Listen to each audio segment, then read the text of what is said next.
역사와 역사가 만났다. 역사와 문화재를 소재로 한 본격적인 토크 배틀쇼 헤리티지 오브 레전드 시작해보겠습니다. 오늘의 주제를 먼저 화면으로 만나보시죠.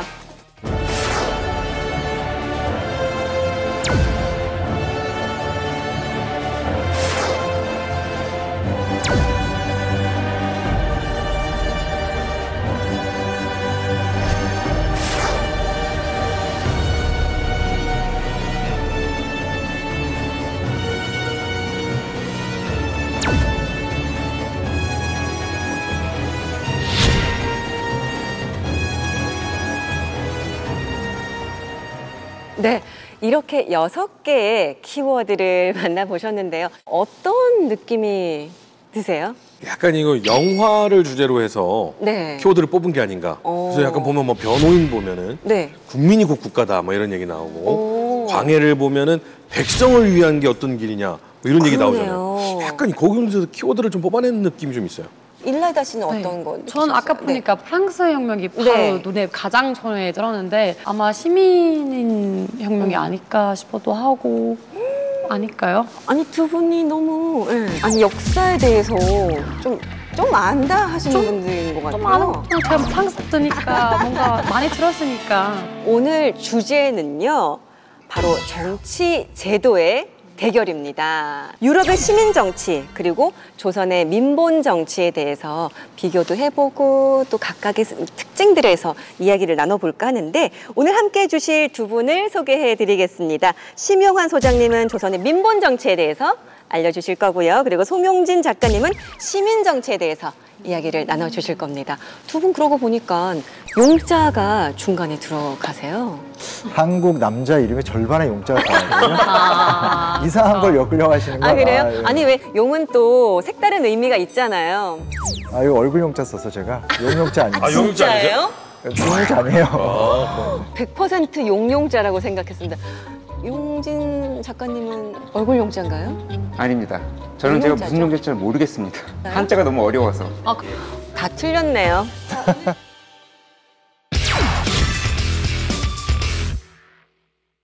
두 정치 제도의 개념에 대해서 먼저 짚고 넘어가 봐야 될 것 같은데 민본 정치란 뭐를 얘기하는 걸까요? 그러니까 사실은 민본 이 단어 자체가 설명하라고 하면 어렵다고 하더라도 한국인이라면 누구나 감정적으로 느끼는 것 같아요. 그러니까 백성이 근본이 돼야 된다. 네. 굳이 따지게 되면 이제 중국의 가장 오래된 경전이라고 할 수 있는 서경에 실제로 민유방본이란 말이 나오는데 그 뜻도 사실 우리가 알고 있는 거랑 똑같아요. 그러니까 백성이 근본이고 그 네. 근본이 잘 돼야지만 나라가 잘 굴러간다. 굉장히 좀 백성이 곧 산소다. 산소다. 어디에나 있는 것 같고 기본이지만 없으면 죽는다. 근데 민침첨시하는 말은 그러면 백성과 하늘 마음이 같은 건데 또 왕위도 있잖아요. 네네. 그 왕이 원래 이제 나라를 다스리는 나라 아닌가요? 그렇죠. 핵심이라는 건 이제 왕도 정치라고 해서 국왕이 어디를 바라보고 정치를 해야 될 것이냐, 국왕이 권력을 추구할 것이냐, 아니면 국왕이 뭐 군대를 일으켜서 나라의 영토를 넓힐 것이냐, 이게 아니고 국가의 왕이 바라봐야 되는 것은 백성이고 백성이 윤택한 삶이다. 그게 국왕의 존재 이유이다. 그러면서 어떤 왕도 정치의 가치를 막 업시킨 거죠. 서양은 이렇게 백성 위에 군림하는 느낌이라면 네, 그러니까요. 동양은 백성의 마음이 곧 하늘의 뜻이다. 하늘이요? 하늘, 신이다. 백성이 신이다. 뭐 왕이 막 백성들 향해서 기도하고 그랬죠. 되게 처음 들었는데 되게 신기해요. 지금 하늘에서 나온다고요? 왜 설득되진 않은? 아니 작가님 얘기 좀 해봐 주세요. 이 얘기들이 다 맞는지. 그렇죠. 시민이란 개념은 사실 프랑스 혁명에서 시작됐죠. 아. 근데 프랑스 혁명이 왜 일어났는지 제가 잠깐 이 그림을 한번 보여드릴게요. 자 보시면 저 그림에 괭이를 든 농부가 있어요. 네. 우리 같은 서민들이죠. 그들은 진짜 열심히 일하고 전쟁 나면 목숨을 걸어요. 또 세금도 너무 많이 내요. 그러나 정작 그 서민 등에 업힌 귀족과 성직자 보이시죠? 네. 두 분. 저분들은 편해 보이시네요. 세금을 1도 안 내고 온갖 권리를 다 누려요. 그게 서민 입장에서는 너무 억울해. 우리 너무 억울하잖아. 하지만 왕은 외변해버리죠. 결국 서민들은 바스티유 감옥을 습격합니다. 이런 혁명 과정을 거치면서 프랑스 봉건 제도는 사라집니다. 봉건 제도는 사라졌지만 크고 작은 문제들이 계속 발생합니다. 그렇겠죠. 결국 거기서 극단적인 혁명파가 이른바 공포 정치, 단두대 정치를 해요. 혁명에 반대? 보내. 심지어 그들은 왕과 왕비를 포함해서 무려 10,000명 이상의 사람들을 죽입니다. 이렇게 프랑스 혁명은 많은 진통을 겪기도 해요. 와, 제가 역사 수업 듣는 것 같아요. 제가 학교에서 배웠는데 되게 프랑스 혁명 이전은 분명히 아니었지만 이후에는 그렇게 시민 사회로 변했다. 그렇죠. 시민이라는 개념이 이제 떠오르기 시작한 거죠. 네. 시대적인 좀 비교를 해봐야 될 것 같은데 중국에서 사상가로는 맹자라는 사람이 역성혁명 같은 걸 이야기하면서 소인배가 왕권을 잡고 있는 건 잘못된 거기 때문에 필요에 따라서는 이제 왕을 제거할 수도 있다. 뭐 이런 주장까지 굉장히 급진적으로 기원전 5세기경에 했는데 그게 실제로 중국사에서 이루어진 적은 없어요. 이게 우리나라에서 조금 상황이 달라요. 고려에서 조선으로 넘어올 쪽에 이성계와 정도전을 중심으로 해서 실제 역성혁명이 일어나게 되면서 맹자가 주장했었던 역성혁명, 민본정치 같은 것이 이제 중요한 가치로 부각이 됐던 거죠. 그래서 이게 합리화시켜야 되니까. 그렇죠. 그래서 시작은 중국에서 이 사상이 시작이 됐지만 오히려 조선에서 구체화가 됐다. 그래서 우리한테 좀 민본이라는 단어를 이야기하면 좀 가슴이 뛰는 측면이 있다. 이렇게 좀 볼 수. 참 역사라는 게 도저히 용납이 안 되는데 그냥 흘러가 수천 년을. 근데 어떤 건 하루아침에 그냥 뒤바뀌어. 역사가 정말 그 어떤 드라마나 영화보다 재밌다. 뭐 이런 생각이 들어요. 그건 그런 그쵸. 것 같아요. 네. 근데 되게 신기한 것 같아요. 시민 정치는 좀 앓고 있거든요. 근데 민본 정치 오늘 진짜 처음 들거든요. 그쵸, 낯설죠. 그 촉 들어도 약간 좀 한자가 어려워서 좀 이해하기도 솔직히. 솔직히. 이제 한국 오신 지 몇 년 안 되시잖아요. 네, 근데 얼마 안 한국의 됐죠. 드라마나 영화를 보면 묘한 어떤 그 통치자나 권력자는 네. 책임 있게 굴어야 돼. 항상 맞아요. 국민을 개돼지로 여기면 네. 넌 아웃이야. 네, 맞아요. 이런 문화의 좀 굉장히 중요한 힘인 거죠. 드라마 많이 보니까.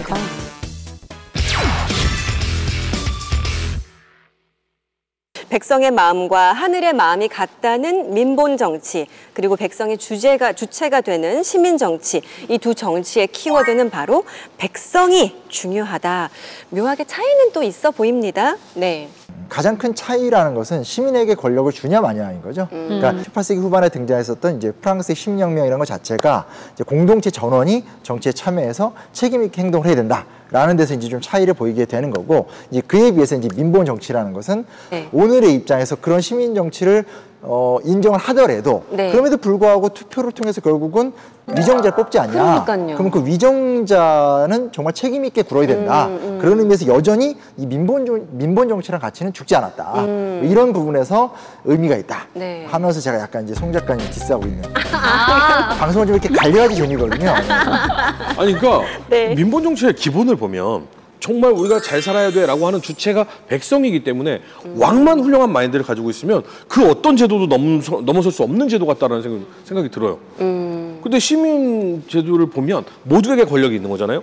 그럼 다른 얘기로 하면 아무런 책임이 없다는 거예요. 이 왕들한테. 오히려 그때 여론에 따라서 막 휘둘릴 수도 있고. 근데 이 두 가지 포인트에서 다 우리가 조금 전제 조건을 갖게 해야 되는 게 평시에라는 조건이 있어야 되지 않을까. 그래서 시민 정치에서 시민들은 교육을 잘 받아야 됩니다. 그러니까 시민 교육이 너무 중요하죠. 네. 맞아. 덴마크는 시민 정치가 가장 잘 정착된 나라예요. 그래서 덴마크를 위대한 시민의 나라라고도 얘기해요. 제가 그 예를 들어볼게요. 1970년대 5.1 쇼크가 일어난 거예요. 우리 같았으면은 정치인들, 관료, 학자들 모여서 뚝딱뚝딱 막 해결했을 거예요. 근데 그들은 수많은 시민단체들을 갖다가 경청하게끔 만들어요. 그리고 공부를 시켜요. 그리고 시민들의 여론을 파악해요. 그리고 그 여론을 가지고 정책에 반영을 합니다. 이게 바로 시민정치. 네. 자, 이렇게 프랑스 혁명을 기점으로 시민 정치는 계속해서 발전을 해나갔는데 유럽 전역의 프랑스 혁명 정신인 자유, 박애, 평등 이 정신이 전파됐고 자유주의, 민족주의 운동에 촉진됐는데 여기에 가장 또 결정적인 역할을 담당한 사람이 있습니다. 이분을 바로 송 작가님이 또 소개를 해주실 건데요. 그죠? 이분이시죠. 벌써 알 것 같아. 예, 양주라 그러지 마세요. 양주라 그러면 저희 집 앞에도 이 빵집이 있습니다. 빵집. 빵집. 요분 모자가 네. 분당에 실제 모자가 있어요.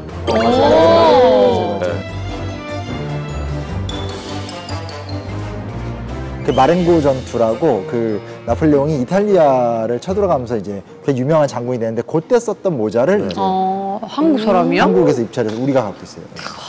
모자 이야기가 나왔으니까 말씀을 드리는 건데 이제 전쟁터 정찰하다가 왠지 그날 이제 그 네이클럽을 꽂으셨나 봐요. 구하려고 그러니까 네이클로버 하면서 이렇게 말이 내려서 고개를 숙이는데 총탄이 싹 지나갔다. 뭐 그러니까 그 정도로 뭐라고 할 수 있을까요? 그만큼 이제 나폴레옹은 행운과 성공의 사나이 아마 뭐 그런 것들을 상징하는 이야기가 아닐까라는 생각을 하게 되고요. 또 하나 재밌는 게 순조 때, 그러니까 순조 때가 되면 이제 조선 말기잖아요. 근데 그때 이제 외국 상선이나 이항선들이 많이 들어왔는데 그때 이제 우리나라에 와서 충청도 일대에서 이제 표류했었던 영국 배가 나폴레옹 앞에서 이제 조선에 대한 이야기를 또 할 기회가 있어서 그래 그런 데가 있어? 나중에 내가 한번 가보지. 근데 이제 괜히 또 나폴레옹이 그런 얘기 하니까 뭔가 좀 의미 있어 보이게 느껴지고 뭐 이런 일화들이 좀 있다고 합니다. 제가 정서 담당인데 오늘 갑자기 야사 얘기하니까 굉장히 마음이 불편합니다. 근데 요거는 진짜고, 요거는 진짜고 그 클로버는 이제 사실은 야사고. 좀 섞여 있는. 그리고 내 사전에 불가능은 없다. 요것도 야사고. 맞아. 근데 이 나폴레옹이 사실 인지도가 없는 장군이었어요. 이제 그러다가 이제 프랑스 서민들이 왕을 처단했어요. 근데 문제는 프랑스 주변의 나라들이에요. 그 주변의 왕과 귀족들은 설마 내 목도? 어떻게 불안해지는 거죠. 그러니까 자연스럽게 프랑스는 공공의 적이 되어버립니다. 그때 등장한 사람이 나폴레옹입니다. 나폴레옹의 프랑스는 연전연승을 해요. 왜냐면은 정신력이 달랐어요. 프랑스는. 나폴레옹의 승리는 프랑스 시민 사상이 유럽으로 퍼지는 계기가 된 거죠. 그래서 나폴레옹이 자유, 평등, 박애의 상징이 되어버린 거예요. 근데 문제는 뭐냐? 나폴레옹이 딱 거기까지 했었어요. 이게 이제 인기에 취한 거야. 너무 취해가지고 스스로 황제 자리에 오릅니다. 네. 근데 이건 진짜 명백한 역사의 후퇴죠. 생각해보면 왕을 처단한 나라의 시민들이 스스로 황제의 나라를 만들어버린 거예요. 리더만 바뀐 거가 돼버린 네, 거죠. 그것도 선거제도를 통해서. 네, 그렇게 어쨌든 많은 아쉬운 부분도 있습니다. 그러니까 이 지점에서 이야기를 듣다 보면 민본의 가치가 여기서 사실 좀 필요하다고 저는 생각을 해요. 그러니까 지도층이 지도층의 어떤 자기 책임을 다하지 못한 부분도 좀 분명히 있는 것 같기 때문에 이런 부분에서 뭐 시민혁명 이후의 시민사회를 무시할 수는 없지만 우리가 원래 지향했었던 민본주의 가치는 여전하지 않은가 뭐 이런 생각도 슬쩍 허주지 안 뺏기려고 이렇게 좀 이렇게. 아니 근데 사실 왕을 몰아냈어요. 그리고 시민 정치가 시작이 됐어요. 네. 근데 이 시민이 뽑은 게 결국 왕이에요. 무슨 도돌이표 같이. 도대체 이 한계를 어떻게 하면 극복할 수 있을까? 저는 아직까지는 잘 모르겠어요. 맞아요. 허준 씨 오늘 되게 지성적으로 보이십니다. 지성입니다. 아, 그거였구나. 아니, 잠깐만. 이 분위기 어떻게. 신 소장님, 빨리 정말 여기서 소개해주세요. 다음 정말 분. 힘들어지네. 그래서 이제 제가 좀 소개시켜 드릴 분이 이제 민본 사상의 대변자이고 민본 사상을 이루어 갔었던 정도전. 그래서 제가 내용 하나 준비했는데 허준 씨. 네. 내 편. 읽어주세요. 언제 편 먹으셨대? 정도전이 되도록 하겠습니다. 네. 나 정도전은 스승님과 동문 선배들을 탄핵하고 유배를 보냈소이다. 바로 이것들 때문이었소. 고려 전체의 토지대장이요. 정치란 복잡해 보이지만 실은 단순한 것이요. 결국 누구에게 거두어서 누구에게 주느냐, 누구에게 빼앗아서 누구에게 채워주느냐. 나 정도전 지금부터 정치를 하겠소. 불을 질러라. 이 토지대장이 다 타버리고 나면 토지를 다 나눌 수밖에 없을 것이다. 와, 멋있어, 잘 멋있어. 보시네요. 멋있어. 살짝 소름 돋을 뻔했어요. 네네.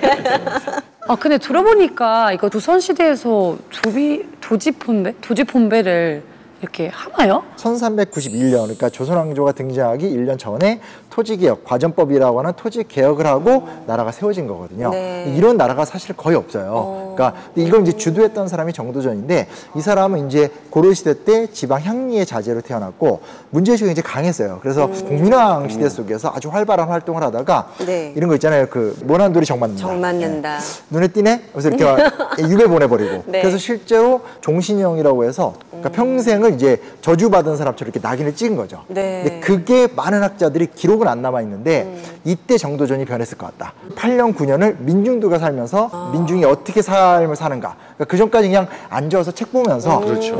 좀 이렇게 금리를 낮춰. 아니면 이렇게 세금을 좀 줄여줘. 이렇게 생각했다면 이 정도로 안 된다. 뭔가 좀 획기적인 변환이 필요하다. 이러면서 어떤 그런 민본의 정신을 배웠던 것 같아요. 큰 그림을 일단 미리 가지고 있었다. 그렇죠. 네. 네. 정도전 하면 조선 경국전을 또 빼놓을 수가 없는데요. 여기 보면은 조선을 어떻게 운영해야 하는지, 또 임금의 자리는 어떠한지 잘 알 수 있는데 이 정도전의 꿈이 좀 담겨 있는 책 같다는 그렇죠. 생각이 들어요. 나라 세운 다음에 정도전이 관직을 6개를 받아요.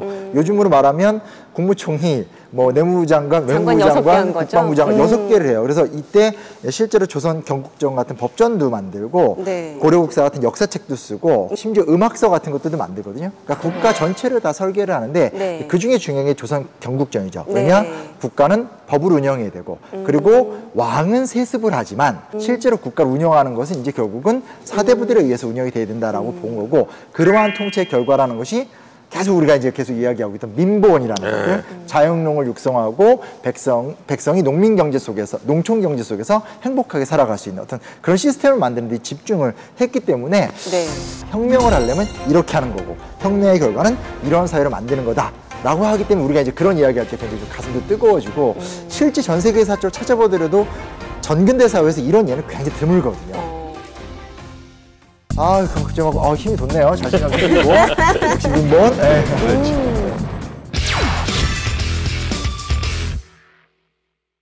자, 이렇게 나폴레옹과 정도전, 정도전과 나폴레옹의 이야기를 통해서 시민 정치와 또 민본 정치를 살펴봤는데 이 두 정치제도 모두 다 후세에 참 많은 영향들을 근간을 잃었다고 할 정도로 영향을 많이 미쳤는데 이 부분을 좀 이야기를 나눠보겠습니다. 사실 그 시민혁명 이전에도 그런 시민정치의 징후는 계속 있었죠. 예를 들면은 프랑스 혁명 100년 전에 그 영국에서 명예혁명이 일어납니다.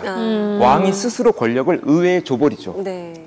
원래 권력 이동이 일어나면 반드시 피를 봐요. 근데 그 혁명은 피를 보지 않았어요.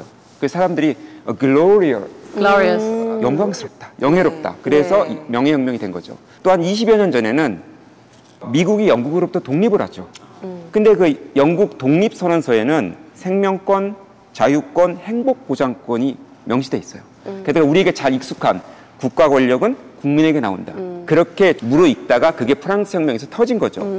그리고 1789년 프랑스 혁명에서 아까 말씀드린 시민 계급이 성장을 했고 바로 그 시민들이 정치의 주체가 되는 시민 정치가 유럽으로 세계로 퍼져나가기 시작한 거예요.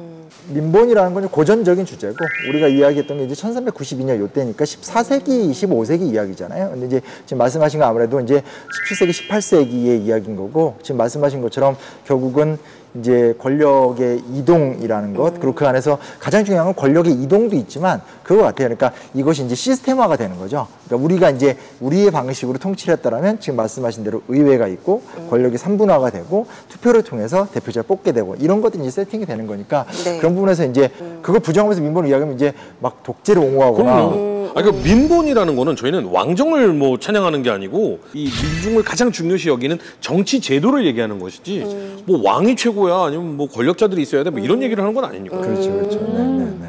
프랑스 혁명이 200여 년 전에 일어났잖아요. 유럽에서. 근데 중요한 것은 이 과정에서 인간으로서의 권리, 인권이 태어나면 자연스럽게 얻는 그런 권리, 자연법으로 사람들이 인식하기 시작합니다. 네. 저는 이것이야말로 이 인권이야말로 시민정치의 가장 큰 원천이라고 생각합니다. 그러면 오늘 우리가 일반적으로 받아들이고 있는 이 의회 민주주의, 자유민주주의가 완전한 제도냐?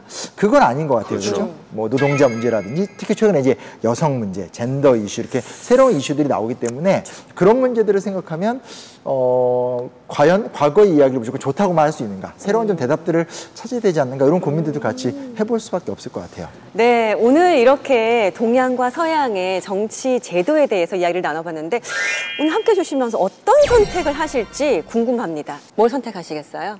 그러니까 당연히 시민이 주체가 돼서 네. 시민들의 결정을 시민들의 지성으로 뭔가를 이룩해 나가는 시민 정치 너무너무 훌륭하고 민본 정치 이 모두를 정말 선한 눈으로만 바라본다면 이 전제 조건이 있잖아요. 민본이라고 하는 게 왕이 권력이 세고 권력자들이 돈을 부와 명예를 갖고 이게 아니라 백성들을 향해 있다라고 한다면 민본 정치가 너무 좋은 정치잖아요. 근데 약간 너무 꿈 같다라는 생각이 들어요. 정치는 원래 인정, 꿈입니다. 인정. 네. 너무 꿈 같아. 네. 그래서 그러면 민본을 향하는 가장 좋은 방법이 무엇이냐? 여러 사람이 얘기해서 누가 하는 게 좋겠다라고 하는 시민 정치가 먼저 근간이 돼야 되지 않나라는 생각이 좀 그 들어요. 얘기도 꿈 같다. 정말 너무 맞습니다. 인상적이다. 시민정치죠. 막판에 나 버림받은 거야? 죄송합니다. 진짜 아니야. 표정. 끄덕끄덕이고 있다가 잠깐만. 끈딱끈 한 대 뚝 맞은 기분이시죠? 아까 뭐 저랑 조선왕조 좋다고 얘기 안 왔어요, 사적으로? 저는 왕조가 좋지는 않습니다. 되게 새로운 것을 많이 배웠거든요, 오늘. 민문정치도 처음 들었고, 그 되게, 좀 건강되는 것도 되게 많았거든요. 그래서 네. 오늘은 저 선택은 아마 이렇게 민문정치 될 아마 것 좀 같아요. 낯설어서 더 재밌었을 것 같아요. 네, 그러니까 되게 한국 낯설었어요. 사람들한테는 민보는 너무 익숙한 주제인데 반대로 시민정치에 너무 익숙하니까 그러니까 그거 많이 이게 좀 찾기는- 신선한 거. 자리 바꿔. 자리 바꿔. 네, 이렇게 민본 정치와 시민 정치에 대해서 이야기를 나눠봤는데 여러분은 어떤 선택을 하실 것 같으세요? 시즈 오브 레전드는 계속 이어집니다. 고맙습니다.